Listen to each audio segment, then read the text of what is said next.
नमस्कार दोस्तों, आप सभी का एक बार फिर से स्वागत है एक नए ब्लॉग में।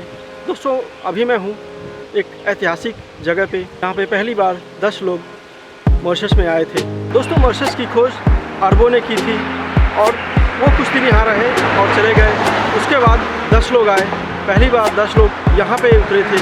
दोस्तों, होलैंड से 2 नौयुवक, जिनकी जाति का नाम था डच, वो एक जहाज़ से घूमने के लिए निकले और एक चक्रवाती तूफान के कारण 1598 में मॉरिशस के फेरने में उतरने पे मजबूर हो गए और 1598 में वो आए और इस टापू का नाम मॉरिशस रखा और वो कुछ दिन यहाँ रुके और वापस चले गए। और 1638 में वो फिर से वापस आए और अपनी सुरक्षा के लिए ब्यो घोंपों में एक किले का निर्माण किया और वो यहीं पे रहने लगे। 20 सितंबर 1948 को यहाँ पे एक स्मारक बनाया गया। अभी मैं हूँ उस स्मारक के पास और यहाँ पे कुछ घर भी है और यहाँ पे एक मंदिर है और वहीं बगल में एक एजुकेशन सेंटर है और यहाँ से थोड़ी दूर पर एक शुगर मिल है। तो चलिए आज हम मॉरिशस के उस जगह को देखेंगे जहाँ पे 10 लोग पहली बार उतरे थे। तो चलिए शुरू करते हैं।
दोस्तों अभी मैं हूँ एक ऐतिहासिक जगह पे जिसका नाम है ब्यो भांपा। 1638 में 10 लोगों ने एक बस्ती का निर्माण किया था, जो पहली बस्ती थी ब्यो भांपा में की थी।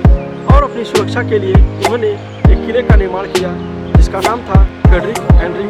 और 1999 में इस किले को म्यूजियम में बदल दिया गया। तो चलिए आज हम मॉरिशस के ब्यो भांपा के कुछ जगहों को देखते हैं।